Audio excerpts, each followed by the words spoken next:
think the song is starting.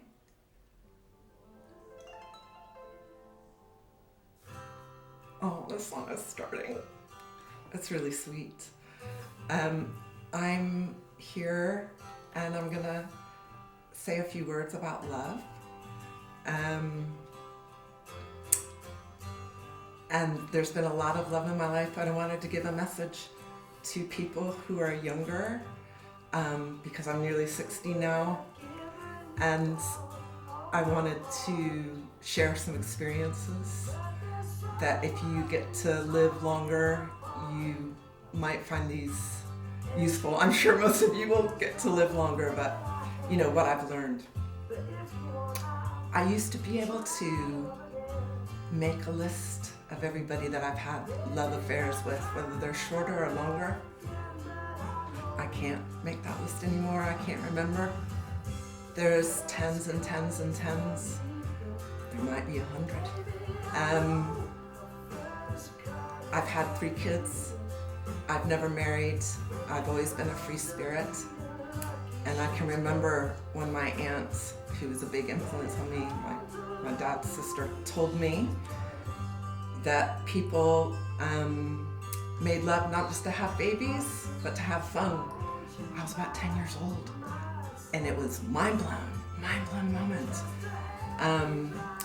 And I believe that sex and love are different, that love is a spiritual connection, and nothing can ever break it. I think sex and lust and everything else can generate love, but it's not the end all or be all. And as I get older, for sure, I know that love is a lot more, that spiritual connection when 2 spirits merge. I can remember when someone first said, "I love you" to me. I was 17 years old. My first boyfriend, Kevin, he was 18, and I can remember feeling on cloud 9. I was Catholic. I wasn't able to tell any of my friends that I was having my first sexual relationship. We were very much in love with each other and we still contact each other to this day. But that feeling of being on cloud 9 was exactly the same feeling as the time my first grandchild said "grandma" to me. Exactly the same feeling. And when I felt that level of emotion in exactly the same way, I thought, wow, this is what love is about, you know? Having that level of relationship, of intimacy, feeling held, knowing you're safe. What a gift to create with someone else. And so when you first feel it, the first cut, hold it, give it your energy, nurture it, share the spark wherever you feel it's appropriate, whoever you feel it's appropriate with. Like I said, it's been hundreds and maybe some more. After I've been older, not looking for that physical connection so much, but that level of love is still in my life. Each time I see a new grandchild, each time I make a new companion or a new friend, the love goes on. And I just hope that I can keep it going till I'm in my 80s, 90s, maybe 100. 100 is featuring a lot in this video. Anyway, thanks for listening and love to you.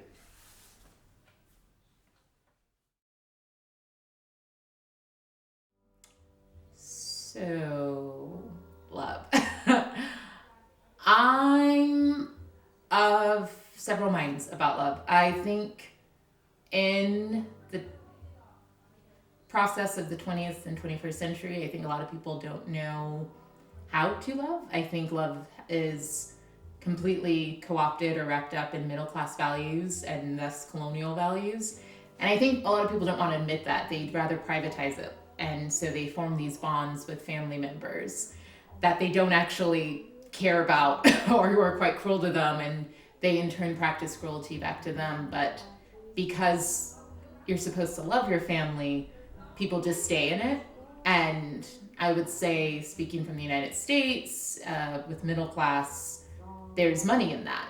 Most people would rather hold on to their terrible parents or their terrible toxic grandparents, because when they die, they'll get their inheritance. And so it's hard to practice love if that's what your understanding of love is. It's hard to actually believe that there's something genuine there if all of your early formations or engagements with love are wrapped up in property and privatization of it. And then again, the larger framework of where does any of this come from, of, you know, coloniality and histories of systemic oppression. You know, the state's not going to teach you how to love, even though the state absolutely wants to enforce love, because if you reproduce, you'll carry on the nationhood, right?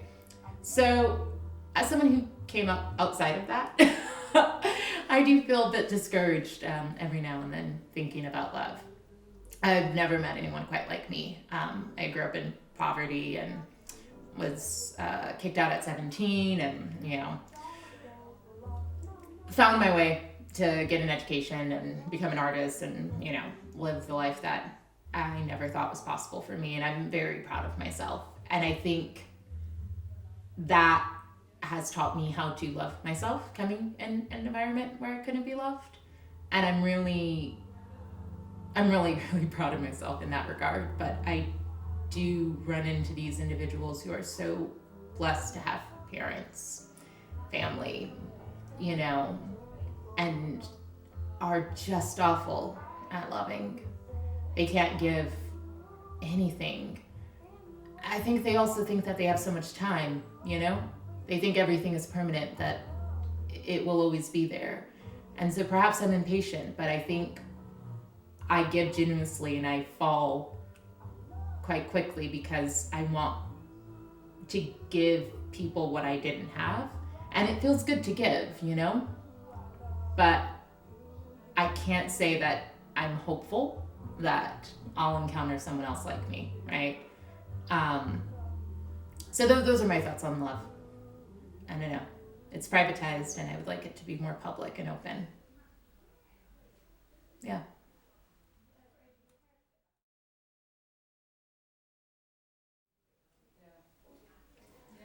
The first time anyone ever told me that they loved me, like romantically, not like my parents or anything, I was 13 and it was my first ever boyfriend, and he said it with a message, and he was like, I love you. And I think I responded, I love me too, because I knew I didn't love him. And I felt awful not saying I love you back to him, but I knew I didn't love him. I did actually end up saying I love you too back to this boy, but I don't think I ever loved him, and I don't know if he loved me, but he seemed to think he did.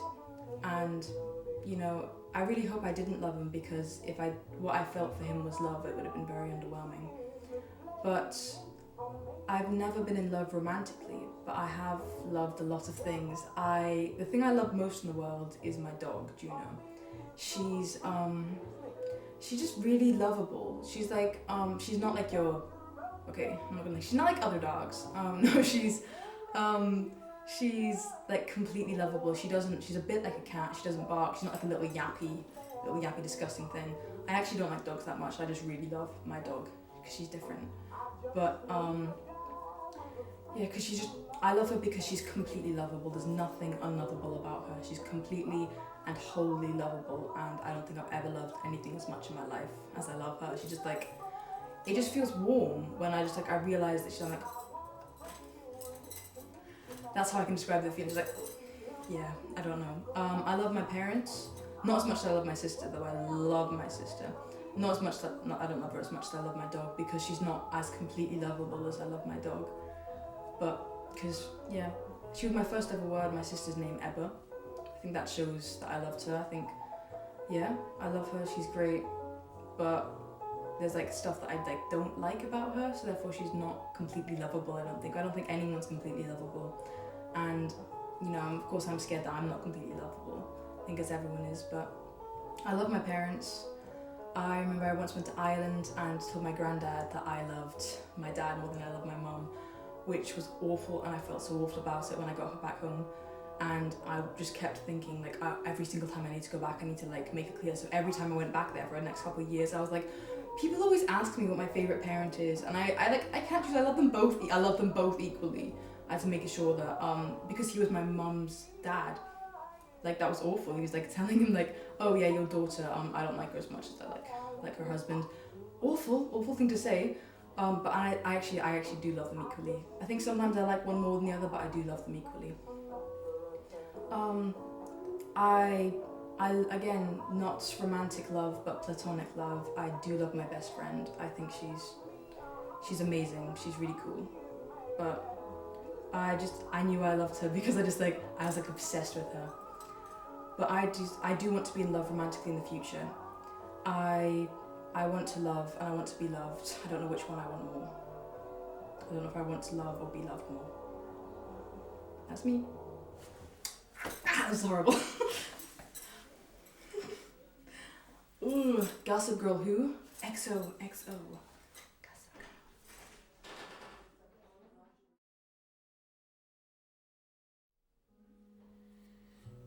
Strange things that happen to you when you're sitting in the pub.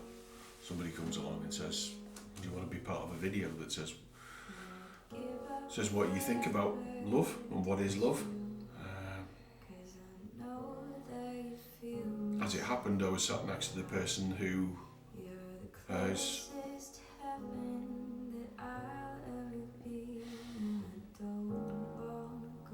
given me a chance to understand that again. I wasn't expecting this.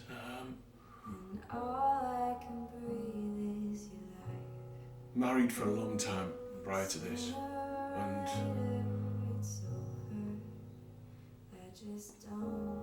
heard somebody use a word that described the end of a marriage as delaminating, and I think that's probably the best word I've ever heard in my life. That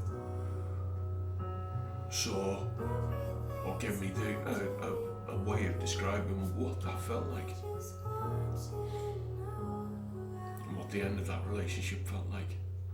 And for a long period of time afterwards, I did not want to engage.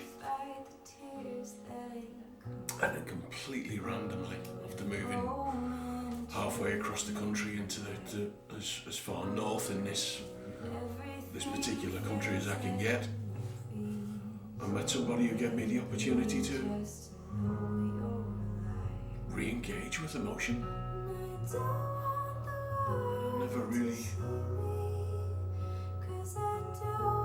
Never felt this complete. Never felt this trusting, never felt this trusted. I think that's the beauty of the word love. It's 4 letters and it says so many more things, and we use it so lightly and so throwaway.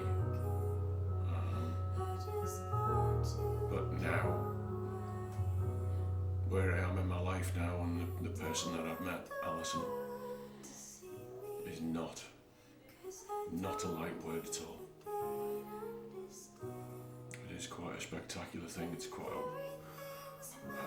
joy to wake up every morning and know that somewhere in the house is the person that I want to spend the rest of my life with. And even if we're not in the same house at the same time, or I'm working away or she's working away, there's not a moment in time where I don't think I know who I want to love for the rest of my life.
back then. A great man once sung that the book of love is long and boring, and I find, my book of love to be quite long and boring, or at the very least kind of cyclical. I've always been very bad at shutting the door on relationships. There's not been many of them, but it's always been hard to put that full stop at the end of them. So even if the romantic part of that love went away, the relationship sort of, continues. And sometimes the door gets reopened again. The person that I'm with now and the person that I love now, I dated when I was 21. He was very beautiful and bookish and weird. He's still all of those things. And we dated for 3 months and then he dumped me, the bastard. And I didn't really see him for about 10 years, apart from one incident. But anyway, when I saw him again, it was a completely different experience. And I knew very suddenly, as did he, that something was reignited. And soon after, we got together and we moved in together. And about 2 weeks later, lockdown happened. And so we were in this 1-bedroom flat on our own. And months later, I got pregnant. And so when I gave birth to our daughter, I went into the hospital while lockdown was still happening, and I came out and it had lifted. And I felt like, and I still do feel like, I went from one lockdown to another. And so for all these years, we've been not unable, but struggling to reignite that love that we had and have when trying to navigate this life and this responsibility to look after someone else. And I think for me, as much as I love the idea of romantic love, I find it boring and somehow not as interesting and as exciting as the love that I have for my friends and for people I meet and relate to. And so it's trying to make sense of that. Did I go over?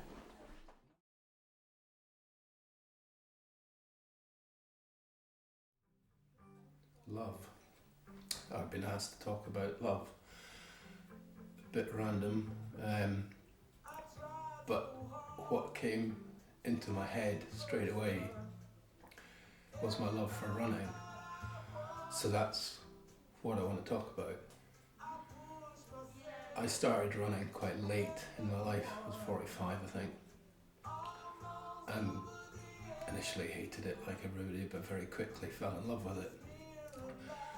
And I've made an awful lot of friends, really good friends, through running, who I sometimes don't see for a year or two, but they're there, and they'll always be there.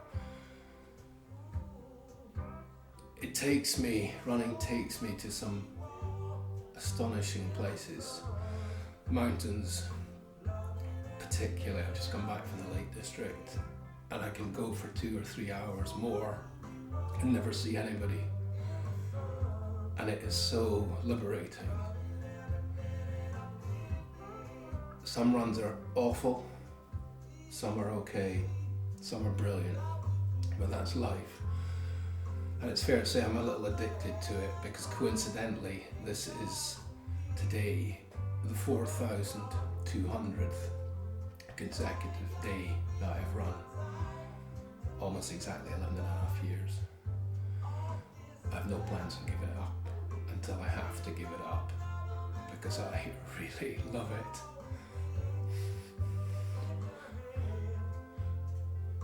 Love every minute of life.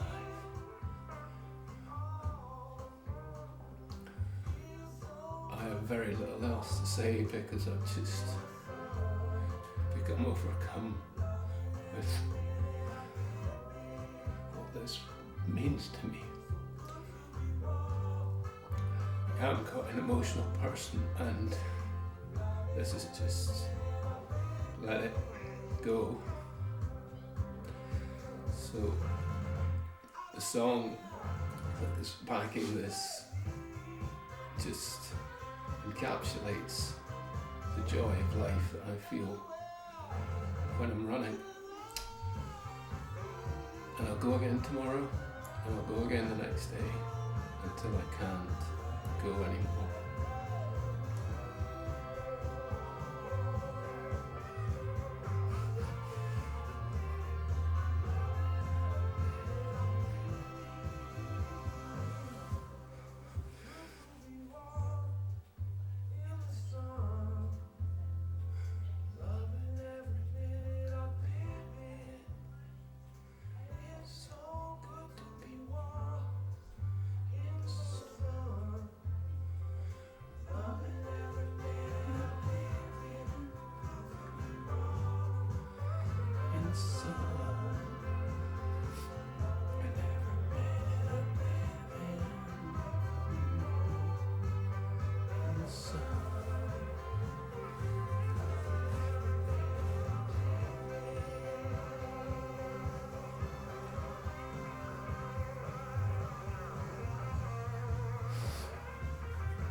I love running.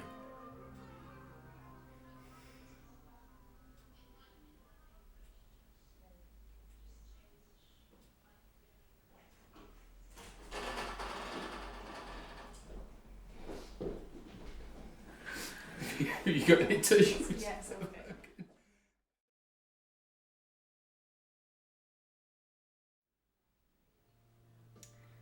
What is love?